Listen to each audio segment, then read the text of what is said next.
This is Wadu TV. Truth and integrity.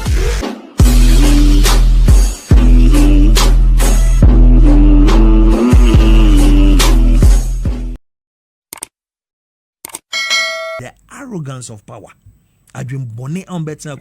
So very, very disrespectful people. Ne chief of staff for a Juma way a ni radio station na TV station say drop for beko ni atra baby aka say SYZ die ya invite mo who born dog they was so ya bear man mo family me so me wura office ho a no aka tell say we don't know you wo better pay say we your filling station na onim say we be restaurant or 2 minute ma okwaya na ma ha say close ne down. So I say we'll come after you one by one. Loose like this, you lie through your teeth. And I can't so say that. Said I'm not that. On the one amnesty. I brought you so say that. And they say you need to know back from our body our trouble. No be a trouble. Sanetiana. Ede kofan to kwane ba ken ene abronye ndemana. Yang for castaries. It was the answer for your mom in our car about it. Your best first time is for the one subscribe and like you with giant comment and to me and I share Mugabe and I need Wafayano. Was it? I didn't was that in central phobia call foreign ministry no more on my invite your manner. Assignment or they don't know more launch a passport in. Hey, sir, Nejuma SYZ for year no. I'm glad you're here invitation. Wow. SYZ for Pony any na true. I was in Disney with several. Mugabe afaya. Abronye any Canada Japan or Montoquanson. A jet shimu Mugabe dibia wom was a Mahama ye Juman. One of Mako mo MPP4. Mobe chill petition papa. Yokuti Mugabe and a Navaja for Bromo Transe. 2024 about to a course so on the 7th December 2024 no na yade one manifesto mo say wo ba be said e be ya yade bi wo ha eno no ne kon eden ehun sikatu aso eden ne mom no obeto futuo bi de ato ho said e be ya e betumi e de aboa na wo ma wo mo ho sa yare ni bi no mo koye dialysis ne ade no wo mo tumi aboa enemu ama onu abu sedu agongu ya oda zira group of companies ano no so esan ya class media group Accra FM Kumasi FM Adisia FM number 1 FM any class FM Kumasi any stations awudo dagbon watermali stations awudo bebre wono na yo panyia odano sa papa ye fana alaji sedo agongwei wono so atumi adonate aboa sa eye Mahama eye case no fan na wate no honorable Elizabeth Ajare de ne diatum honorable Alessagba Fiani panifo bebre womo so edi womo edi akwa boy Sasalesi John Dramani Mahama amemu papa fie nyansa amemu ya yede ebra wono wanya president ya wode o mani sika etena wenhyemu adware wom na one matratam we se wabruni mu edie we eye president wo fie nyansa wo president ya wo abadaye e ka wisdom a we number 1 wono entina Ghana fo yi ye to santena on the 7th day of December 2024 no ye to aba edi eyi no nti wo hwa papa no ahobrase Papa no ahobrase ne kasa eni ne su eni ne ban a na wo ye obi a wanyakopon ye wadom na wa appoint to say ko baabi na kwaye adwuma na wo ye wadwene sa wo de ahantan ebekwa akoye ensamfo e wo baabi a de wakona eja mebia go so e wo Ghana ha no wankasa nkasa obetepe nti appointees no obi anya na adwuma ye wo ye wadwuma ye amebetena ha meye dai mebo wabaso ni ata mu nyina echi sade be ya mudwumadi no ebesi akonkan sade eye IGP opanyi yehunu was starting very well ya ototo enema ye ye ne hu se transfers ye de we kwa ne de we kwa fight against galamsey no enema ekwaso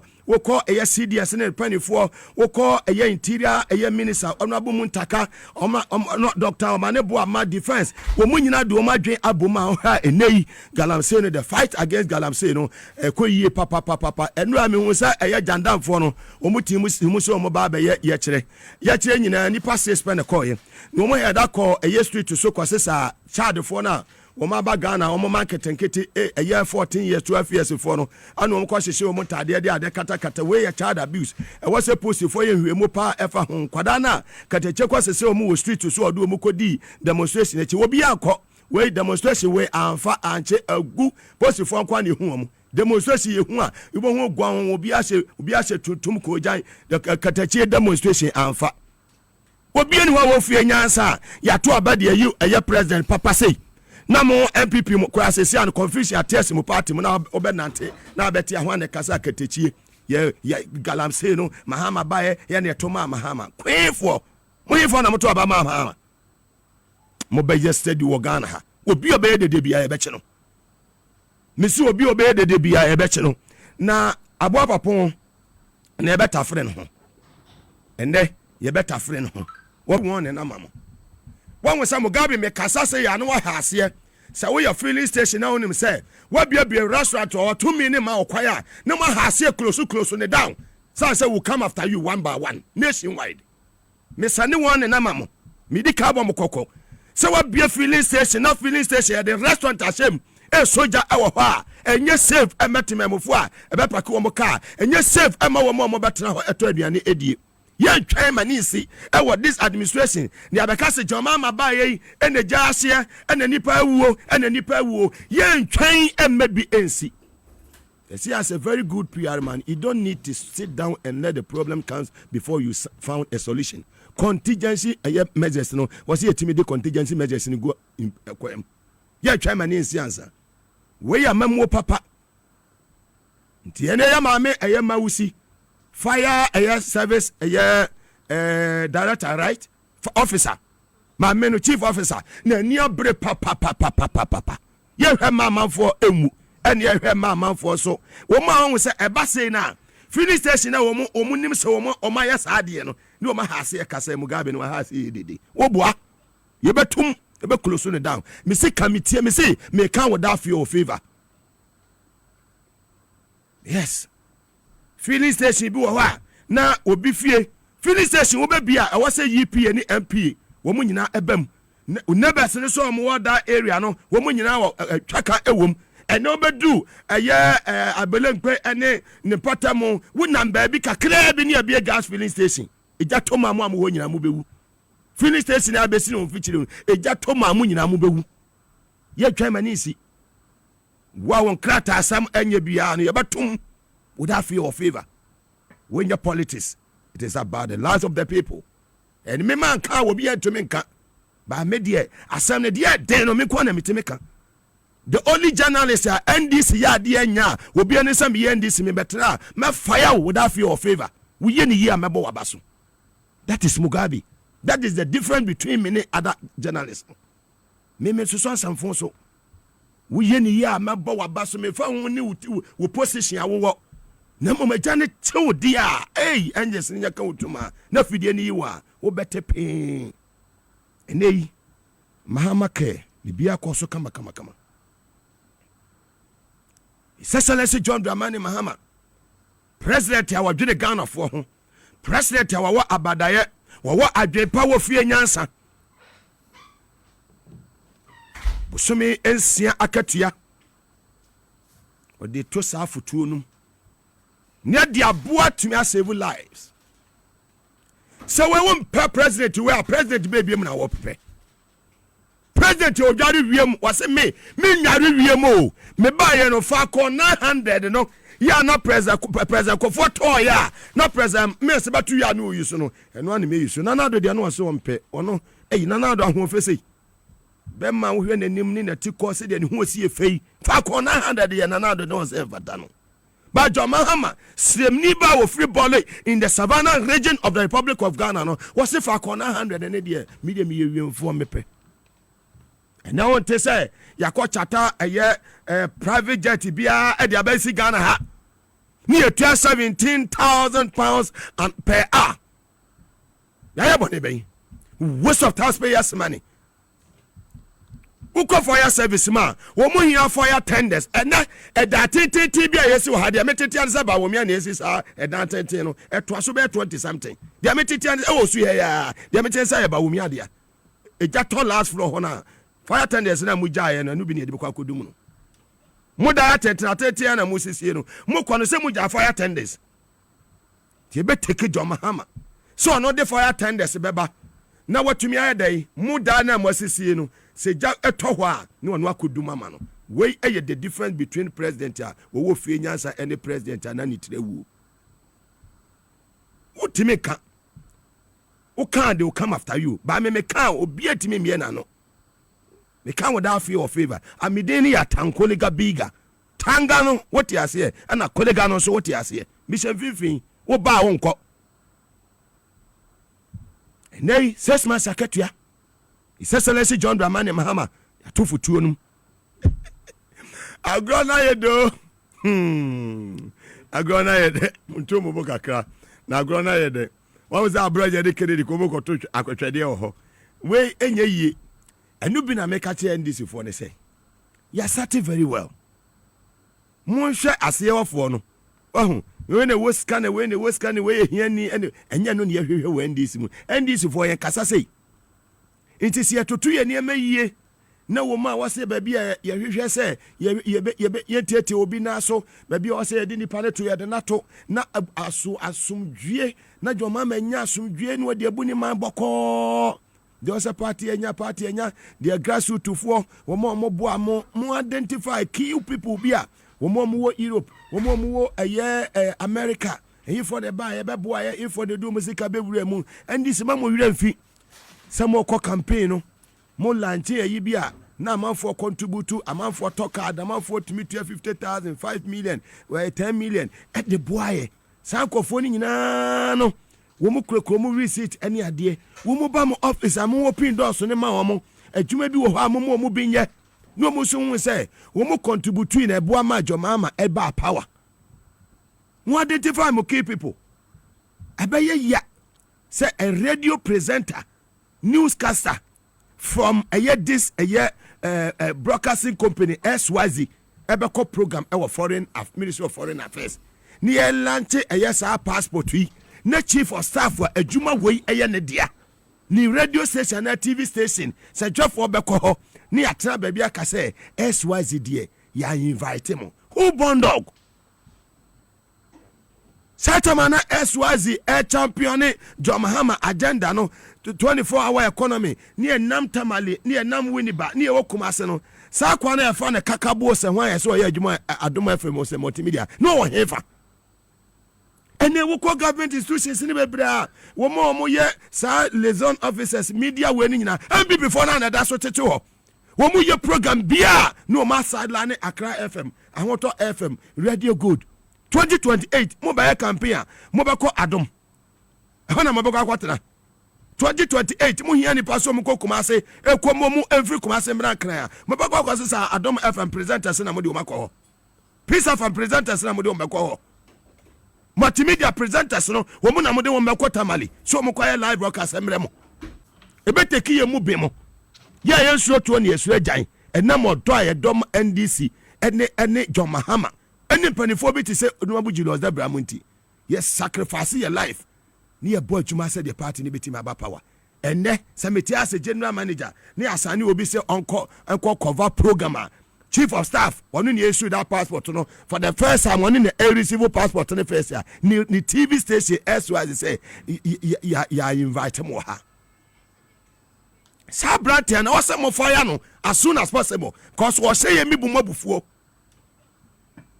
yes me obi ti say me Mugabe me kowura office bia no be say me pa appointment me ma office bia me lo be say me pa appointment what you say because me nya bi da enti dia me ya no you say bratin the corner where you are ti me die nie enti bat ya boni aba power there is no way no institution I'm sending a warning to them so be very careful so no one from this media SYZ broadcasting ebe wa office bi say ya be cover program na baga bigger bi ba sorry say ya invite him NCBM baga bigger bi en ho sorry NCBM me man kan obi antimenka man kan obi antimenka ba me na meka ye nam Kumase ni ada hotel ni edi tuo chesi yen ni adwane anajo ni ate atenga junction na wutumi di kai chesi yen no na sa adom FM for no mo hefa na multimedia for no mo hefa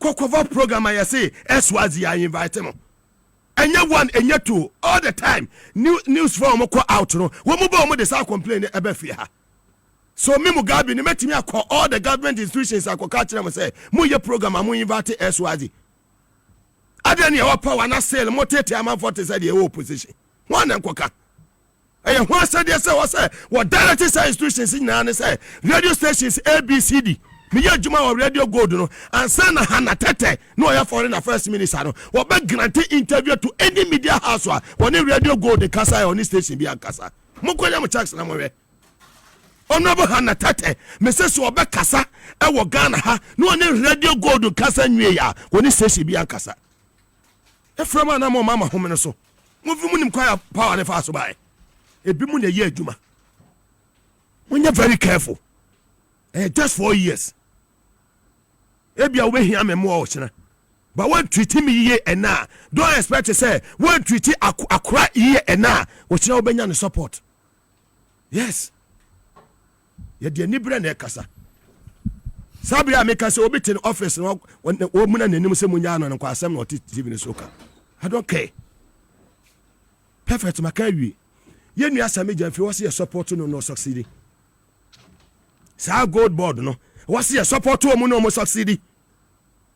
It's a fine gentleman but ye nyina ya mo asame jamfi a otumi succeed said the man for say smuggle gold any gold business ni siro omo si ya no no e what's ye nyina ya sore waka ni ya ta asame jamfi achi sa sapa no aya se a we dey wo twa maka kire wo bi ni ho abaye adwuma pa memo wabaso asame jamfi wo ba office me si ni office da wa fofo wa frame aka kire me say muga petam nebra office mo friend me say me in office na so adwuma na oye ne adwuma pa iti me betre na se me fight se me jamfia na me nya ni papa say wo tu anamo pa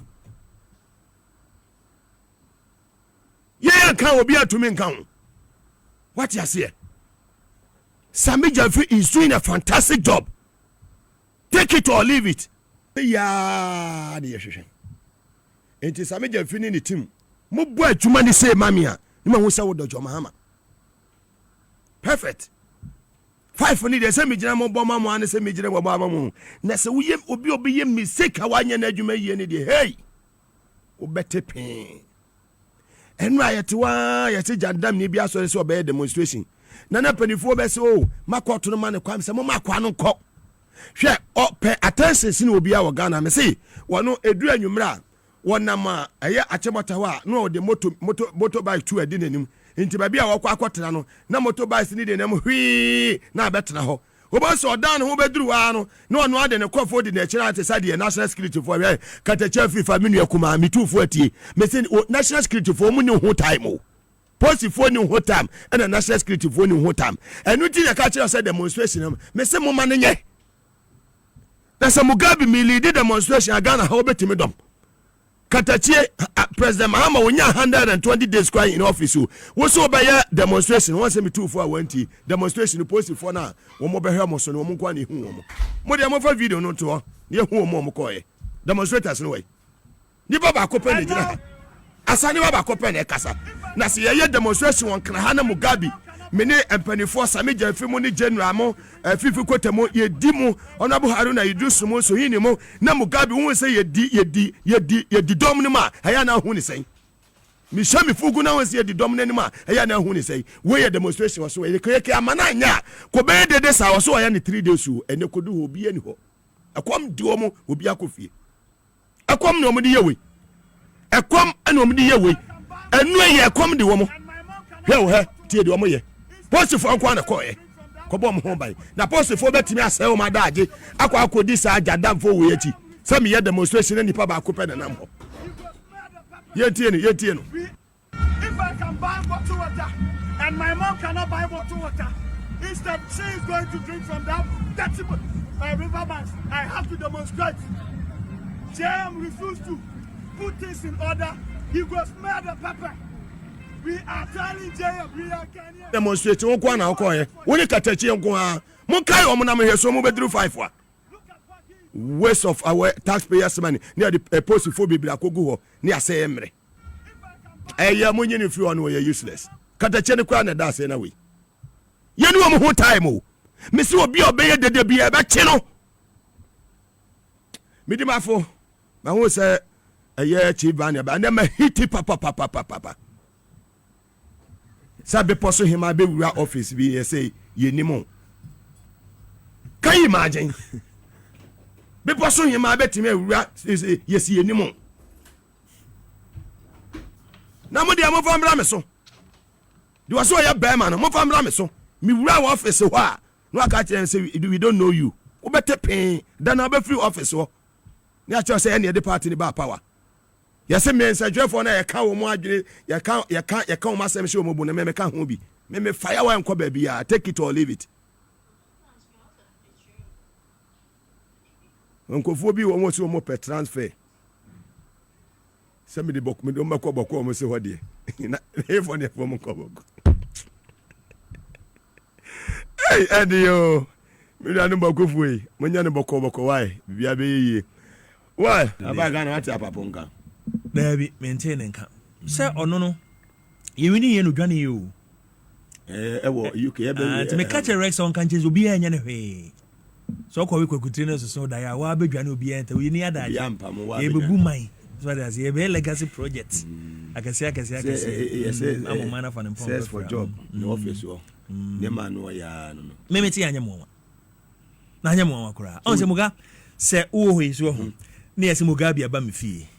Wo buy my 7 and am kakra na bo Mugabe amane so and am na wa 7 na se kakra ye be me fie ha enkola na wa ha no ntino o we ni na se kachi Mugabe awi ni nyina enye mo ko ni me se Mugabe de openam so ati ase enye mo me nuanu ko me no na ti achi so ho minim se Mugabe de openam na me tie se MPP fo no a ni titu no won di eye ba me achi ne de ba se omo eko NS office no mo padwuma o so ne na o ma wadwuma ene se meka anya mowa me hu ya na me hu ya say obi sheda frame museum say ebe ya mpa na say ebe ya mpa say he gave us that problem me hear the owner of Radio Focus me Rex now yadwuma ho no o ma yes a problem no adwuma the station we platform no de my no say na rent platform ni free and go fu bi ho ana o mo my premise spectrum ho no yes akwa mo pam yen the boy and say na yetua fine advance no muntimi refund yen yes because na afi agreement no so no say obi misconduct activity bi a ho no ma ye wo ho kwan se be nipa na de ni akoso adwuma no person mo pam yen entirely oh yeah mo engage that is why he left the station and what the bag Ghana okoko gigi sika na aka ho nyina me no ka say speed travel fo nyina on be dia dance ko gigi sika or the bag Ghana ha no timi me tie say gigi musika kojo unim o gigi sika nyina friends for nebisa no so etimi me tie say aye no communication ho no these guys are heading for trouble won ni no we come kai no so babedu ya no call ho nunu mensa ho so wo ma no say 3 billion say 4 billion na onko newspaper gene ai ana osi wo ndo kofa we nunu mensa me kofa 3 billion na 4 billion ana de abufu afiati yanzu akwakotre o ma FM ensema na okeka to the late Professor Mills na me fa telephone friends ensema akeka to Professor Mills amosi ka pen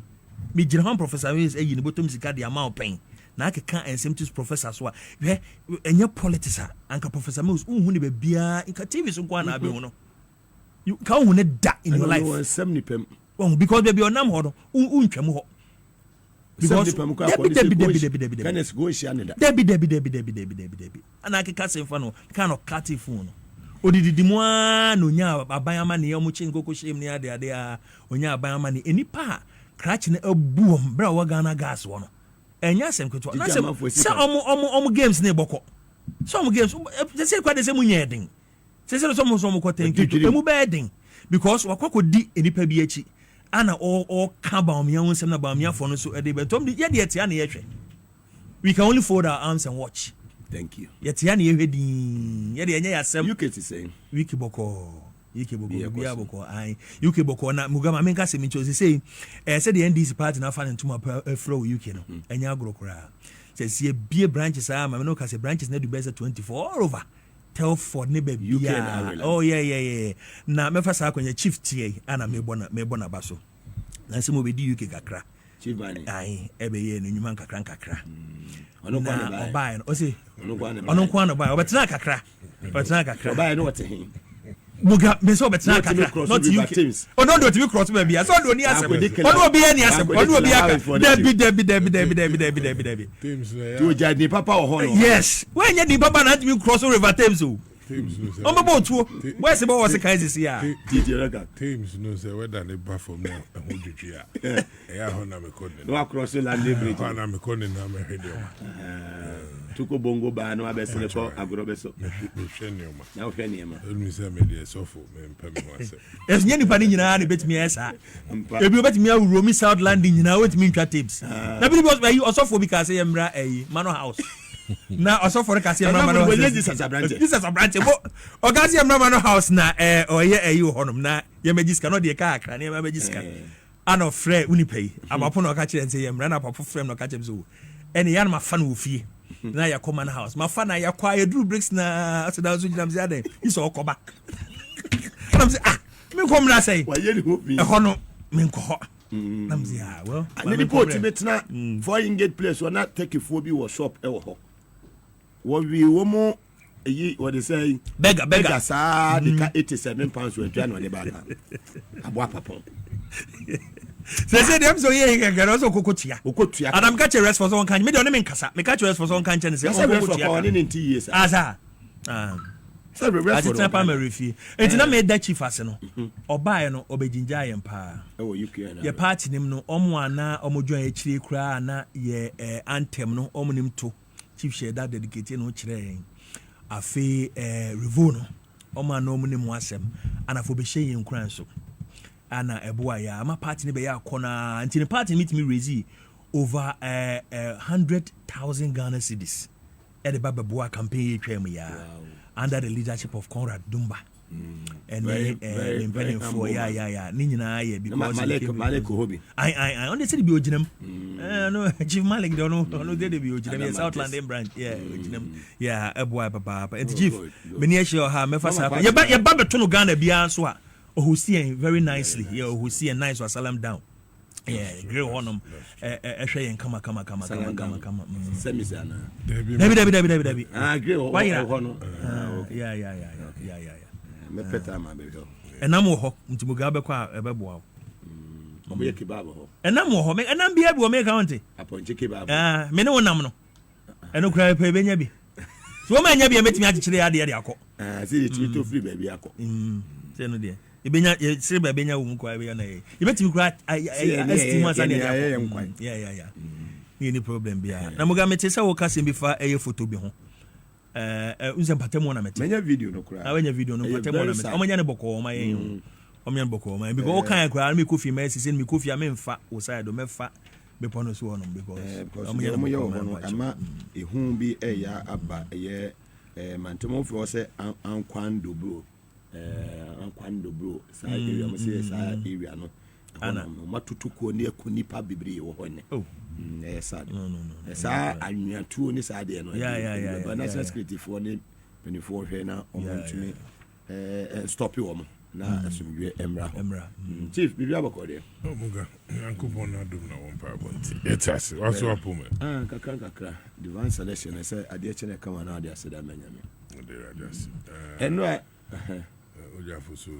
to be honest, this time the 2024 elections, if you look at Adja Ginger Ghana, or directly some of the communications with the economic issues now, so as a result of the fact that the NDC became so attractive, not only for Ghanaians in Ghana, but the Ghanaians now were diaspora. And then they made sure there was a party activities in Simonenwado. They did their own, contributions in their own way because of the belief they have in their party and the leader. Where's ambassador appointment and a deputy ambassador? I bet fatane papa. Appointment is it? It lies in the hands of the appointor. Authority. And as he sits here and he's qualified now. The moment appointor no over find him, necessary at that particular moment to fill in the space. No doubt they put him. Of course. And if you nine, question if you nine beam, you better not watch you. Look, the number of human resources year one. Mugabe, it's not about me. It's not about you. It's not about him. It's about the fact that and them you do go acquaintment. yɛn nyinaa yɛbɛhwɛ na yɛabɔ mmɔden yɛama aban no wetu wɔn yɛ we deliver. Fantastic. That is the more reason why me wura mu no na me appreciate wo angle at which Erico with the support and the help of TVXYZ, the fact there and one nom wabre because Odrum Rebia and Crawford deny one access because also the one associate is so deep with this group to do radio station. For I mean this particular time Nyankopon Daruma Ghana for Wajia to me or there NDC John Dramani Mahama Odi Enyimene. This is the time out there NDC our former ban no various institutions so boy certain doors whether ma ho na ho so ho adwuma what they di ma se bi obi kra na what to ahwe agu na nyi there o enkrofu yo nam le wo ben NDC nti ho adwuma e dey a enkrofu ne hu the professionalism one way exhibit ha the competency what the ye adwuma na ma mesre nye there asem no de obi antum ka chirewara na asem ne ba bombode naka na eka ya na enyaboter sentinyi there se men kana me ga me say me baby ma esi come who that asem no provoke because for you to come back with the bagger bigger from the other side to your own side nature the oh no asem na PSO eti hu a wo hwe say bagger bigger bi antena baby. Yes na say bagger bigger and we know when to apply. No bagger bigger no come say aye kakabo na onu no free Adom FM a waduru foreign affairs wa onu ka say program you have a particular person be on to him onu or stop yeah akura say I invite him. Why?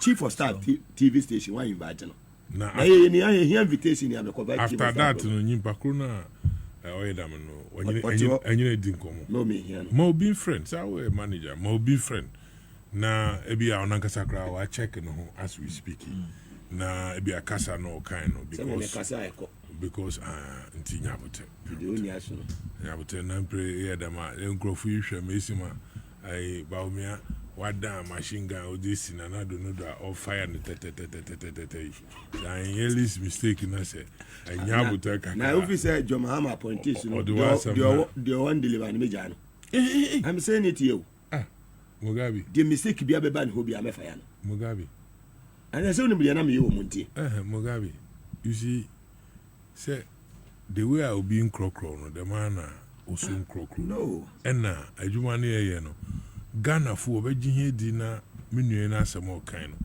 ya tuado na ya ye adwuma na acha or the Ghana fu hu de here ya amambu no or different. Yes Mugabe you see opportunities no or ye kakra nipa ni nyina so wodos ye nyina ye ntumi enkoni enkopa ye adwuma. But what I believe in the every individual you must know your strength. But even if I call you today na me say oh Mugabe Brana be assistant so and so you should be able to be honest to yourself and myself there assistant so and so the onyada motumaye na mu se nka menya ha motumaye na ha so nyu oda no no imagine ha na ma support it's better than there eba pepere ho na emum se afi adwuma na oda ma oda boss mo man eba ye nde wankasa o papa no company bia we boya any crofo bekasa anyhow obe affect the whole governance of His Excellency John Dramani Mahama. The NDC neither Mugabe once you believe in the ideologies of the NDC, the spirit of accountability, damn justice na damn equal rights na or one here NDC anymore. You have every right to come out, but I'm saying that you have to fire in the professional way. In the professional way whereby Nipana or the fire no. Obesa continue na we who do professionally no or them reorganize them ho na me de me correct asem Mugabe wakan na say fire no okoye combatant ahead of the professionalism na if nyipa no kra na ho apopo onya wo make a general advice nta wo de I won't fire po but do nim papa no anya say bone ma no enti omo so mo cho nya so mo nim sa omo nim ba menye ba na me ye muntie ne de si bi shi appointees ba ya yenyimu hwe na ye menye hwe na ko ye bibi menye hwe sese no baby when the first gear ne say miss menye hwe na ho din de man na I will first gear no me man ka first gear da ho de man I know President you na a least mistake. You face the consequences. Thank you. Thank you. Very well. Let's move. Eja, lawyer Anderson, if I may share, say, His Excellency John Dramani Mahama and a Jumewura program and a Mahama case. Less than 120 days in office. Bosha was seeing his delivery. He's doing very well, extremely well, because over 2017 we no mobile mobile far akunya no see tenancy din na na yehwe what is going on na yedwene ye as NDC for and you and I'm one no mutu. In fact, we were surprised say at once now no militia group on the Delta Force for no sorry and I say oba wanyem a wodi asem ewo eye court no makwa pam we ya isi no makwa kwajiwe no makwa kwajiwe yeah, ba ni anya sa o hwe owura Mahama starting adwuma ya odi niam nyina tutuko bohye bi o hye bia it's now me tell say engrofo so moko demonstration demonstration ni pension and police for eduoni eko na me say demonstrators ni say demonstrators 6 the passes at the check up ko so hu TV so dem hu sim kutwa mu ho the passes and police for 21. No, me 27. One no me 27. And I saw for be say me say enum bi. And ko bloggers. And then you mainstream media. There. Na because we see it. So we see it. Esa na why he. So Bibia Ba is different. Bibia Ba now can of course that is democracy. Others will be at the other side. Now they will be, pulling in and see what is going on. Say we will keep the government on checks. Which I can understand. But ya demonstration we see. But Osha, NDC about starting. They are trying to replace everything that we have done. And to be able to make MP back, na MP person yes okuja tabla kwa. O he no mai Okatakyie I or person yes Mugabe and Kevin Taylor. O be no mai but NDC planting plot any pano. Mama mo boni amubu ye no. Ana supopro hi ni pano. Ana mo so ne. Amamu boni no mubuye no ana supopro hiri nipa no ana omomu sore ye so what I say obi anko ka say Kevin Taylor bra yanya adwuma ana so obi anko ka say debo bia no bia no wo so what I say muamu ne ya mo ye ya omo trans din hu say da bia o man na komode iko no si anse someone because at a point where there were people against them even if they were standing by themselves and MPP for no kwampo na ejina and NDC say we are not going to participate in the election and they won't get the 50+1 komunya ba me no kwa nya kwa hanko wonya. That's how bad it was. So enti bibia sie enti emra so betena se na mode ne emagu akwam na mo hwe de sie nyina after a year and a half otenase a obetumi asese am say okay da bi we ni koso a enyi enti ebehwe. But papa ne ba ne mo ka se we nyina ye mu bi kwa ne ensu so be ne 10 sa and am for University of Ghana Medical Center and na meba ono ne sie onim se papa no e de ne 6 months John Dramani Mahama unso de ne 6 months salary crash pledge ne ba yalaji se do agongo nom pledge ya kwabram mintamo pledge na ono ayese no me de medie be ka ho ana ono yi se o se controller emfa me sika mreme na enso mo ye enema nyina se sika ne so a omo 6 months in film se tie bia anso kra am de be so so me do 6 months na emfa enhyem muga amenka se minchiro amanfo enti we ase no Mahama Ken se sa yare na ye kan bia to wa ho me ye immigration application many papa. Oh, UK. Yeah. One of the major applications I mean a human rights application, Article 3. Mugabe say yare bi bo e wa brochiri. Na woni nkrata. UK. Yes. Yare bi bo na ni nkrata. Na say yare no ukura ufiri mo no, say de ukọ na wonya hu sika nsa ho yare. Ana se care no ana services ni wa. Yeah, obetimi ewu a. Obetimi ewu a. Ombe ma paper no watena ase. UK. By ethics means me client Mugabe. I received last week a refusal say as my immigration for Okatakyie no a home of Okatakyie say the new government is launching programs on betimi anya chronic kidney failure ho we intino refuse my client should go back, everything will be fine. I'm telling you, go back to Ghana And so it's one of the area na among kidney problem. We said dialysis some call me no na me depending on the intensity. Yes, intensity no. Yes. Labor yes, intensity no. Dabi nhyehyɛ no so kra ye di gu kwam ano. They see it because more intelligence all over. Can you know say obinya a chronic? It was very very easy. Oh, friend, what I tell you is, listen, go to your GP, go to your doctors, bring all your reports. Now, me farmer wom. Now, make sure because we have evidence. Sometimes 2 days. Now, na dialysis so. I'm telling you, people here dialysis 3 times a week. You know, only best 1 pay. Now for coffee, and it was very, very, very expensive. Now they refuse application, telling me, say, Article 3 and person will depend on for my client, you know, about dialysis na make no. I buy for front of bag, and your mama buy all the near me go Say, I'm now going back to tell them, say, listen, I finish your lunch. My client with the woman in court. Woman in Tennessee. Now into me, I finish your lunch. I don't know how it's gonna go. When you are dancing, I say, and near much you say, yeah, obi I dance in the sea. It's a make us say, John Mahama ain't wasting time with people like Sanko Matigu Mountains near the I don't know. He has a legacy project to do. Said your net, your board Dr. Kromedi and no beer, so this and a pope pen. I don't know, he need to know for one fan. This a pope pen or no, I'm sorry, he need to know for one fan. Your board Dr. Kromedi will be sorry. Share PLO Lumumbanum, Omokasakasa, all Africa. So that is the legacy. Ura John Mahama Uja. And to be BNC, you know, me who Mahama case, I was so happy. I was saying, some a trust fund is so a trust. Of course, I said the because you crowd into a if you are about so, you never know. And I area who does and some of these chronic diseases near the I don't know any diabetes near the Mugabe, the treatment can be very expensive. Now I'm not open quite on saying. Now what's if I say 5 mg and I say 10 mg the biabe no back wa. Obu no be every day bia ni yi botom ska e the money amount for. Pensioner says so head cut ku.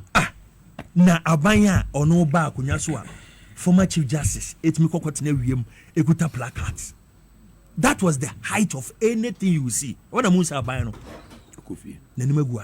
No, it's a curse. If you when you feel home, if you decide by if you how corporate, that is the height of your life. It makes sure that I could go translate genuine also about me a bufu. Oh, about me a bufu. But the bufu need the idea Yakragas and say he was the chief bandit of the nonsense. He was the chief bandit. A main topic. Mate, medase. Me trust wa muga. You was no one day. Untie. Ghana nyina haya no be for they sow the wind and they will harvest the whirlwind. Oh, Maka Chachu. Lawyer Chachu Chikata. Greetings. Very well, Chiban, if I'm going. Mugabe Maase, the Mesima is starting program in Nya Adajo Cry in Chia I for our Jibber. Who program is it? Odri Abrea. Se pedete Ghana ni Musema Chide Eba Mugabe ni program in TVXYZ. And the Yabahadam so did the at the microphone. Ye cheer home and nimu. Oh, yeah, thing. Yes, a big flash. Yes, a big good. Yes, yes, I am. We are friend. My friend. Oh, that's a bigger than my friend. Mom, fan won't come. That's a bigger than me. You know, every swear. I better not from my member. Mugabe. Yes, I wouldn't say. Adama, and there be all no from my body. Or more detail. And I said, man, One of the Corina. Muga John Dramani Mahama. Friendly outdoor. Muka him on the way. Mugayada Jesu.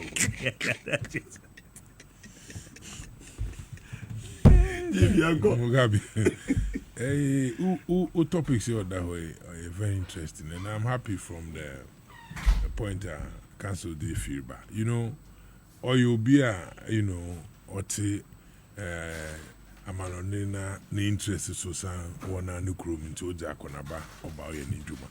And for him as a lawyer, to say that it has gotten to a point. And Mugabe, you are aware, one hour or so, what we experience in the United Kingdom, they know how the system, treats the people in terms of health issues. Especially cancer. Yes. I've been a cancer ambassador before.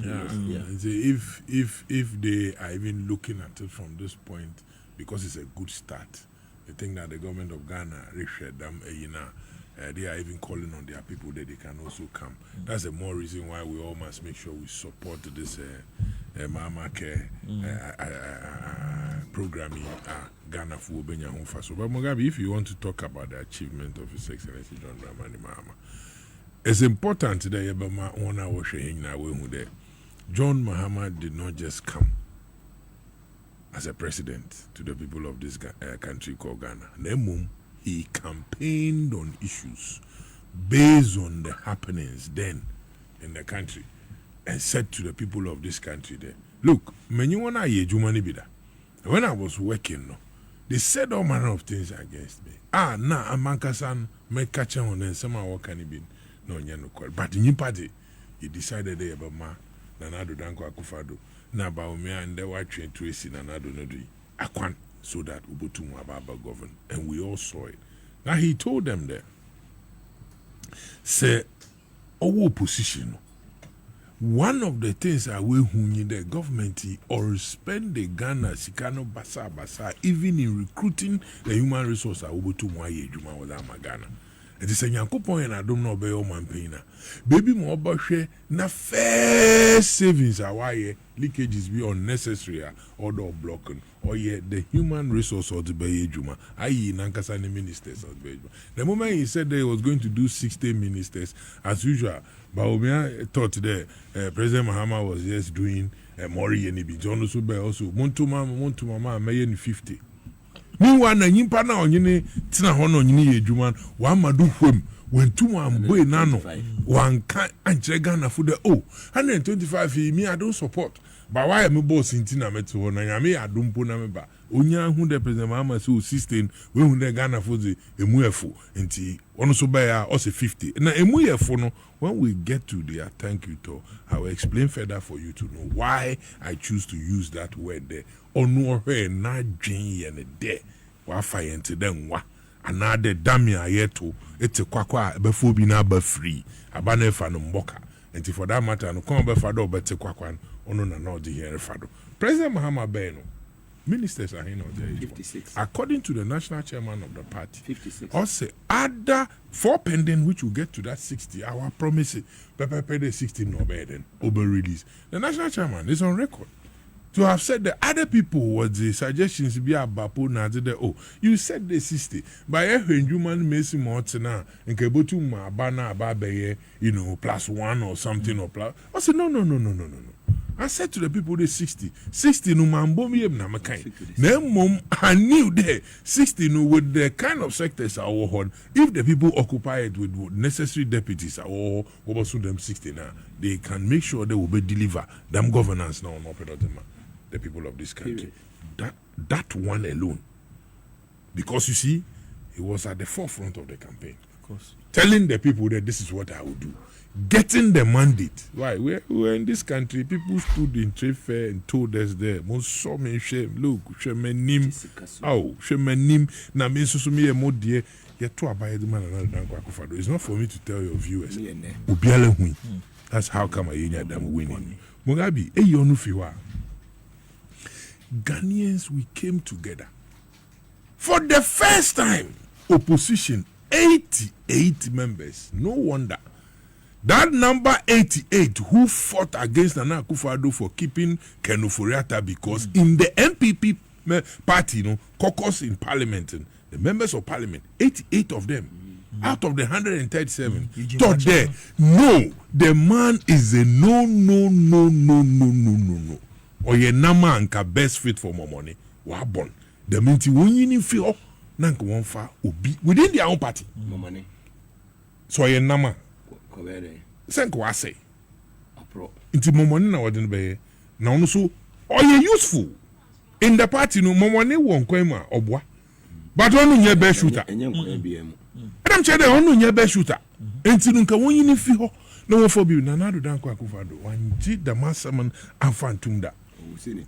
That is where they told us the Bakaya Mamunu Asteka. 11 we will implement. We'll try who cake. We'll to who party. We saw money sika. After that was we introduce E-levy, where town hall meetings all over. President Mahama in his campaign promised the people there E-levy no semeba. Onu na numu betting na COVID na may them taxing with the free ho. Emma Hongana for look, a lot of people thought they know these are issues before campaign platform. They just want to say them for people to feel that something new is coming. These are all political gimmicks. In fact, MPP who be sorry what two questions was the man campaign time that they should ask President Mahama and this if no there. What you tax if you are or better than our govern. E-levy, betting tax, you COVID, etc. Wait him. Yeah, govern. That's the cake for the viewers. Area now got 22 na food. Na time every cake na every champagne na him the champagne alcohol. Na champagne no him the alcohol.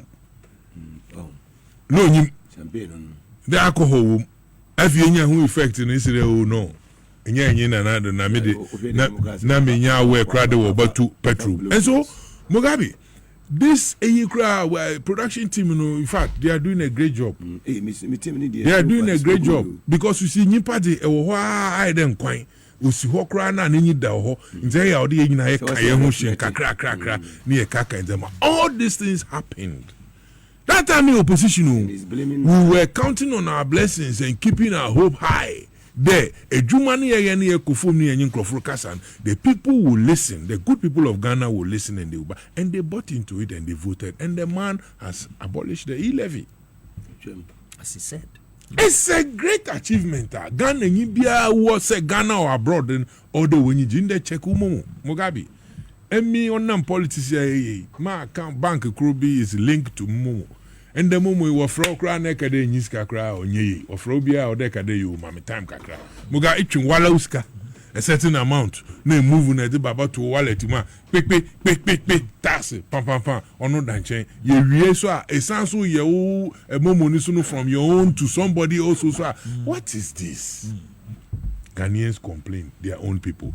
President Mahama by Wababa, why then abolish? He promised the youth of this country jobs. Mugabe. Don't forget on this your platform. One of the issues I know here, and I was watching you, especially in the days the Ashanti region operation was going on. You kept talking about jobs, and that was the time, our first time ever. And this in Ankasa campaign here in the crown, the youth wing on authority apart in the Mahon plus the president and Ejuma Waye no a wide. And we promised. You remember the youth manifesto? Yeah. Ejuma it's been launched. Yes. Yeah. 10,000 youth for Konye Juma wa yearly.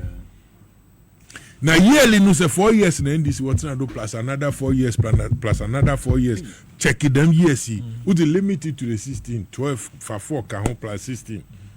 Reverse Ghana to just make sure that ye river ye freedom for no ye fi ho na ya mad kwan na party na ye adwuma na party na etum atena ho na nka no adwuma ye therefore wa be say ni nyina ye tum ye ahwe na ya hye ni mankrofo anya adwuma. Look at the number of people on okra obenya adwuma. What we seek in there Jack Opana Jack T we were fast we could share present Mahama oko acquire sly. Acquire sly. Look at the jobs. 10,000 here on your nankotin. Okay, you do a UDS. Your friend was it Wednesday tomorrow? Osman Yarga no office. Malik Basintele, international affairs and job creating outside the other countries and even getting G4 security and co-partnering. We're creating jobs for the youth and also with 2 more application. Mugabe, it's not everybody who did your boy.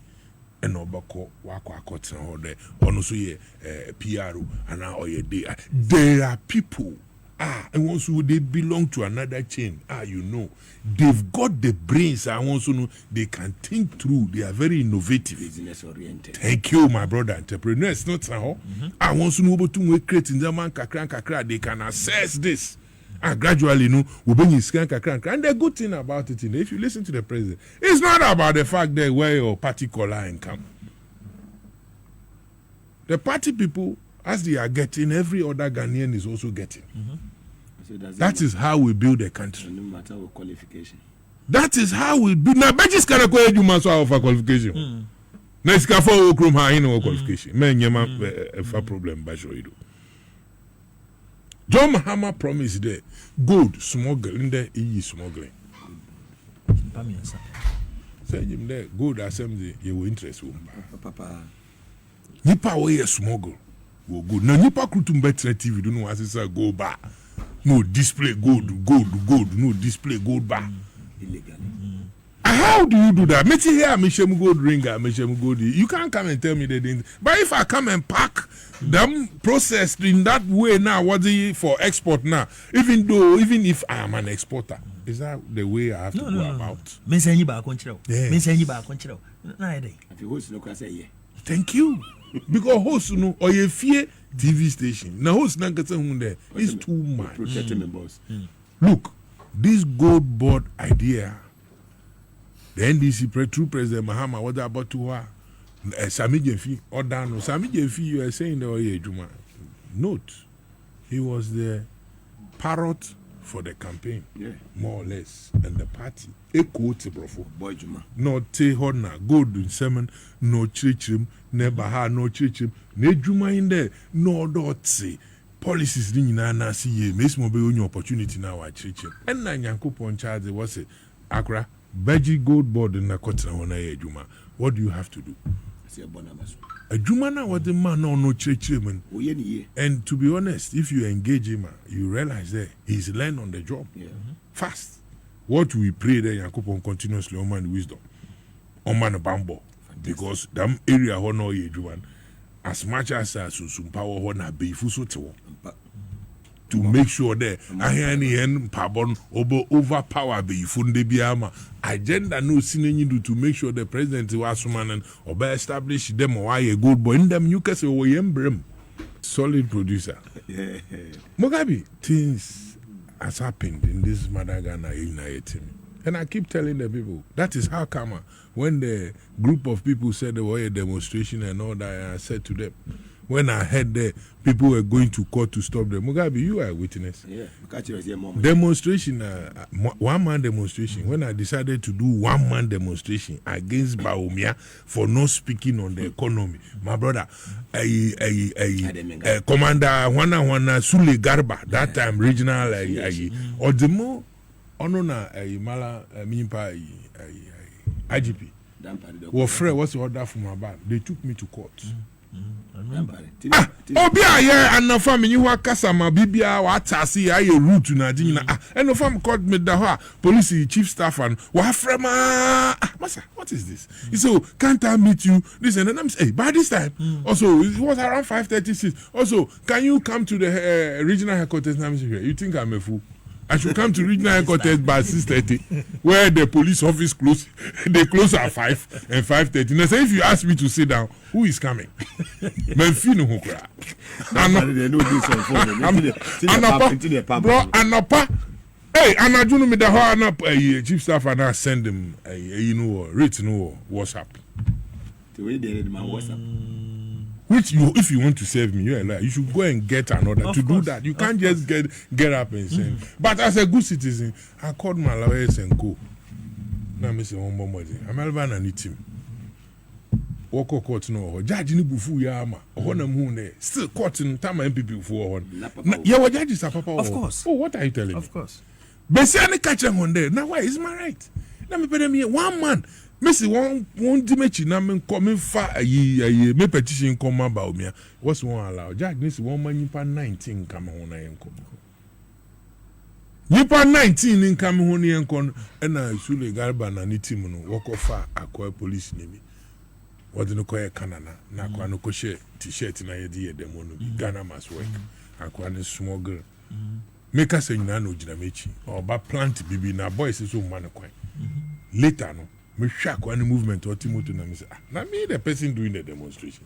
They didn't allow my vehicle to follow the thing. What are you doing here? Me see you a policeman, I know you. The videos are all there on social media.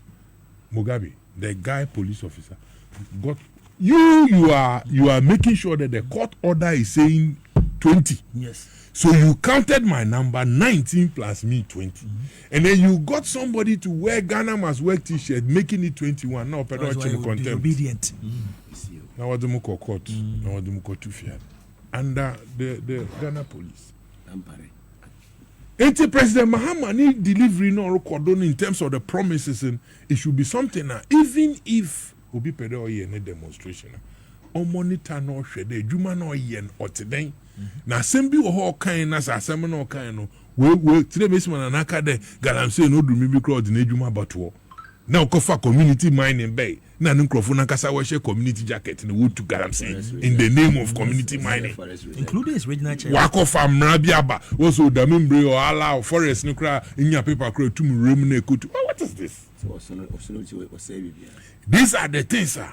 President Mahama so obey in a dam no ye in a nana more to nchema wankasa hu there or sesandema, and you want to take certain actions. Why? Ghanaians no. Now what to Obama President Mahama? They are the same people that will monitor the performance. Sure. And it is what when I say performance in Koda, the same people know in a will join you back on the street. Mahama care in check the first or the Unia is it van when we were using these mobile clinics, what's it called, villages now. He promised in the campaign. The Mahama Kay or Baba Babazi, and the Mahama Kay and the Bayano. 1 year when Buya Yimtiao. What's a Ghana for? Minishi a medibeshim. Nemo a Jumana Mozamam. 24 months, 12 months times 4, in 48. And I am not. 48 in a Muslim Fanko Juman. Me, you know, 6 months. Na me that 2 a seed. Them that support to them Mahama care no na kidney leave them order a year when you 2 year boy and microphone when you want or your promiser will deliver. And the ministers so support. I heard the honorable Akando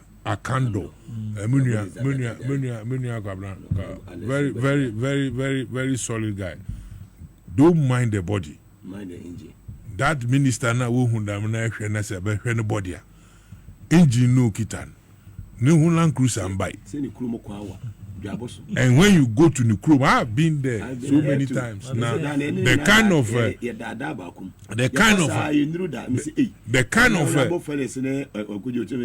so if he places a phone call, he's an MP and a politician. He understands politics, human dynamics.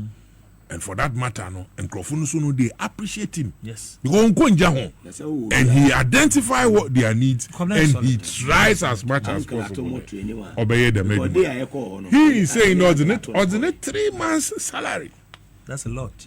Let me tell you something. Masa, if you are a leader and you take such a decision, me 6 months. Drama President Mahama 6 months salary in Kodo Kofi.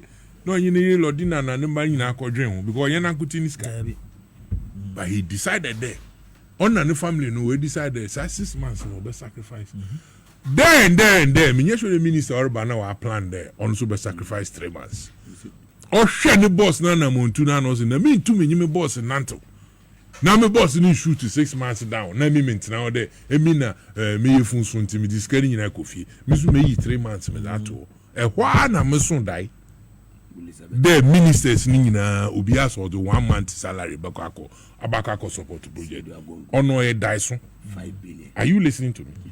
Me so die o intense before I remember show him if you are getting die na come Facebook wall awo the ministers in Kaino damn gesture kind gesture president why no they just standing move on so much there health minister no so aye. And the other ministers now say ye Juana and Kobefe. They better there.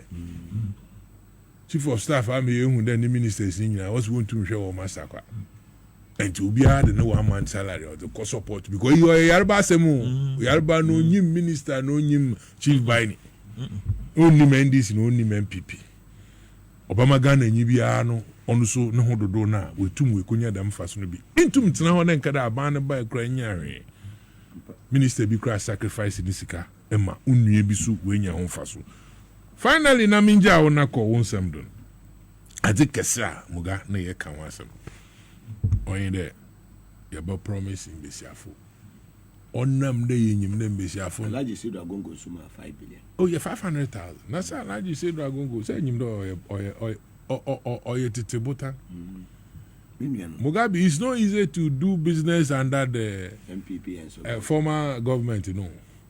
Especially when Sansu New Jina Kota, what do mu K. What target? If you know senior men, honor mesma, yes, ye by a home foment.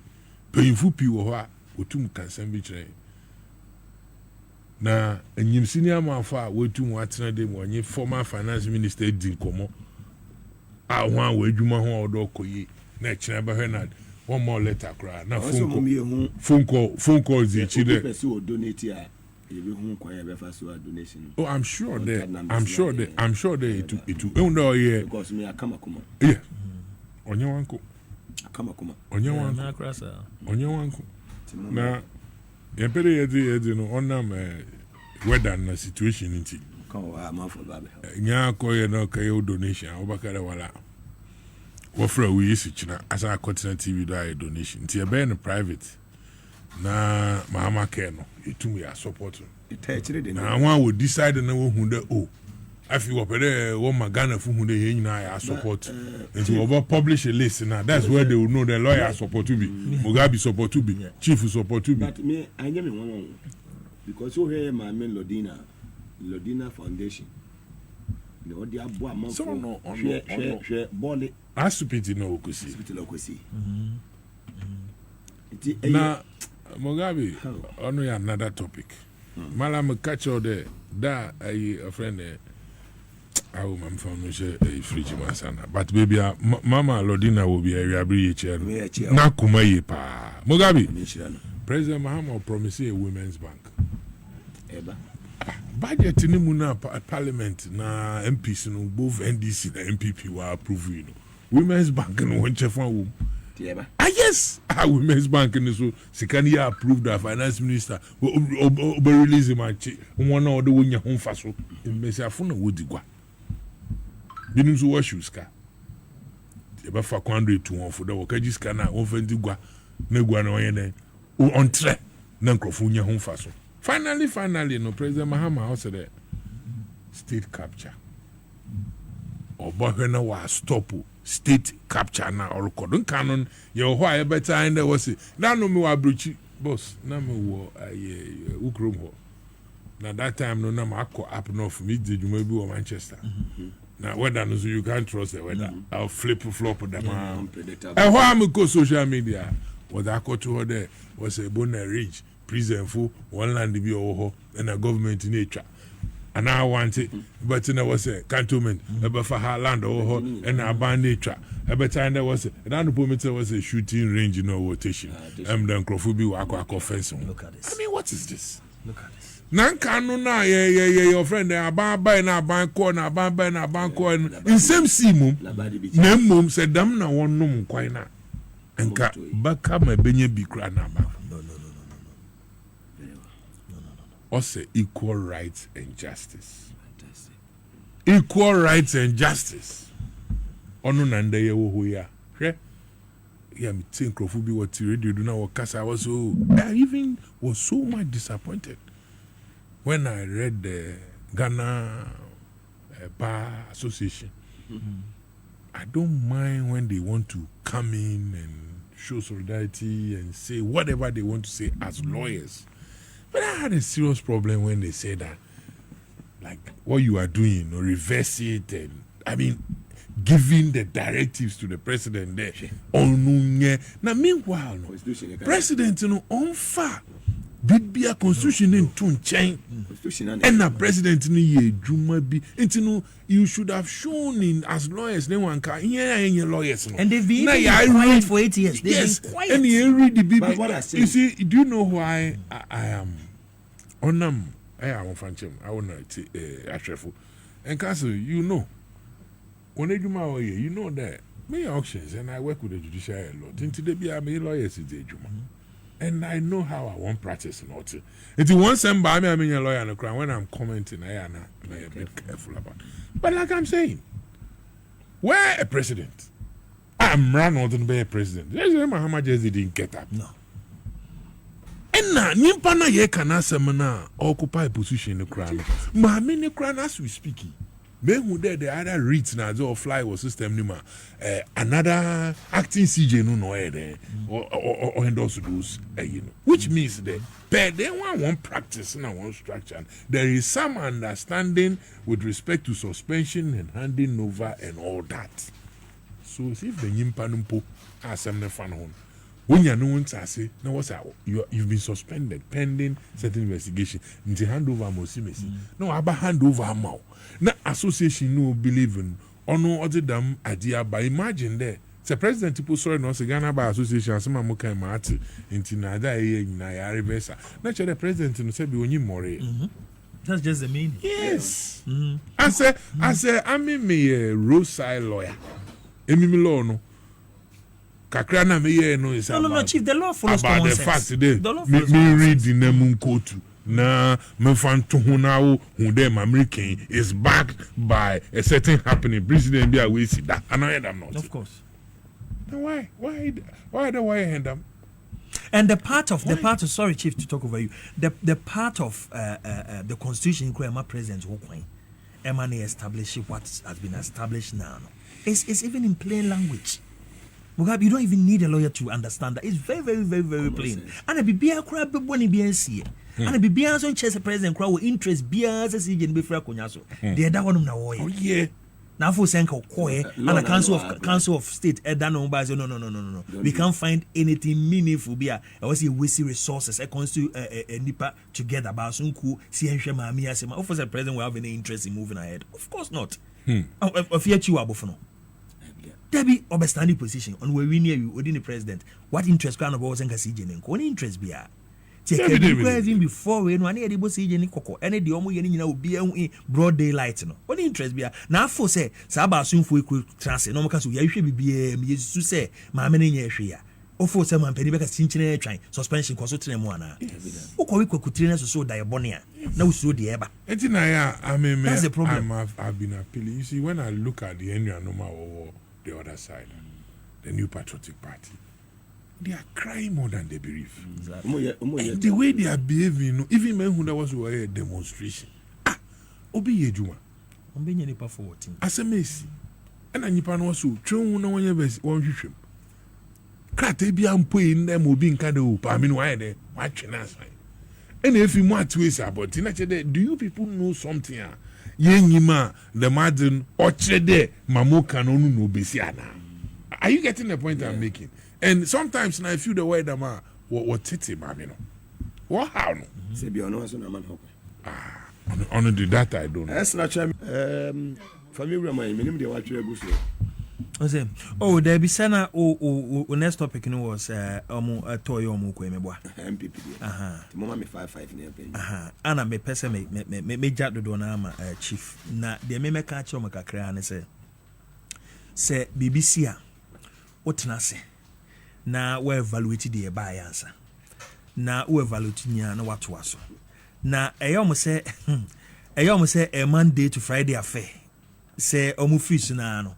Na Ghana for omo nam kwa ka se Ghana for anto aba me no on se ye baba boaye no na me wo Kumase kewu kewu menshia south no kewu 1 kewu 2 kewu 3 na de no person me nyina ehu ye office at me te ayi no ballot we no te be se 10 gu hono yes there be intent woni pan ba no ate ama no ono nya adwene na PPP ni a wogina ho ene Apalu party fence LGP as one wo LGP ni a wogina na MPP ade da won sa na scratch na wo se wo ye Kofi Apalu na ade bai ozo wo ye giche na mjibi eni page gina ho nyina set up a chese ompese omu di ensemfu ni amom kwan omu hwe se de eni abre na ya amom kwan. Now what they have to do is on betenase. Now they have to leave the excuses out. Now, in some better getting within themselves, no matter share they see, they are going about and now parading excuses and not even being accountable. Fighting among themselves. So what I say, adia ba kwa eya pa no. Say unipa enya trust womu. Amafo enya ratio mu pa 2016 2020 ne there. Muga is yet to be discussed. I feel they didn't win the election at all, but I'll leave it aside. Omunya ratio mu 2016 no. Na mo betina asina and rubbing it in their face, the arrogance of power. I dream bonnet on better so very, very disrespectful people. Omumubia. Full of themselves. Etika move 30% no money BC though. A BC, and I tell you to Mugabe, in the next 2 or 3 elections, it just a year jume. Omuntimi appreciate more than 4 cra. And as I 88, on my call many ma BSC don't be best 8 be and 9 be every baby account. They can never move beyond 5% on Babeka at 38 no more. A bad diamond. So because just say they almost display everything about how not to govern. So how not to govern. Say when baby see a free akonya so no NDC free akonya so no ana manfo hu say won ke kan sem bone efa NDC ho ene ewura John Mahama ho anom di ni free akonya so. Enti wo hwa ewura John Mahama ne NDC free akonya 2016 no first 120 days no ana fe ni nyuma pa ye nyina obi sir obi wo sa one yewe sa ngwa na ekoso onso mu do mu fra konya bibia sensi anko mu fra konya na nkombo brapa anka betis na do kra okofa eye ba me aba eye fini se o me ya de pa but untime for sense o me ye bibia ni ho in fact o man ni na kra da ne crime scene baby un say the SCO is engineer there enya onko eno kwa na appeal na baby say National Signals Board. Can you believe say ni pe bi kra to man no money to be on the Signals Board kra area obi frame bi say yes we be yesterday 27 that transfer 1 million National Signals Board eno so ba da ben anam say wo no say na ni company and other areas no say ni company any can say can ofrata mo no de me nya mahwe so o me di bonia for mani mu ba bia boni o me di no Mugabe bu ha o say you have to just udi boni na chi o hwe dwuma kura we say o ye no untimi nya ba akokora very well chief Mugabe na kasa so any answers yo there o top next topic ono ye I say thank MPP thank you send me 2 minutes near Mugabe asem konye 2 minutes asem because MPP or a political party not abandon anyway in command we do the Ghana fatu abadama we have one reorganization or yaja sebi onye private into na 1 year on them na all year or Ghana hamu biari no biari tebi or your party be so what na bemda that means party no otum form a band that chimbi mo of course na when I was talking about the fact that President Nana Addo Dankwa Akufo-Addo ne 88 ministers worker say E11 no oye Dr. Baumia na Eugene Boachimudi animo yes na Nana Addo na President former President Nana Addo Dankwa Akufo-Addo former Vice President MPP flag bearer en na woma ye chance there 11 ne ba no abeso problem o ho da ma hina and then what's why thank you to na thank you to now the same presidential candidate is telling us now there na Ghana fu katre there no mun pay levy ba so party no yentie Ghana fu katre no mani mu ayedin as a party no yentie as a do maybe cry what 2 petrol mukra na no he's not aware he was campaigning obo under what 2 and this is the same person no catch Ghana for there President Mahama graduated DBDA, and now he has 8 years.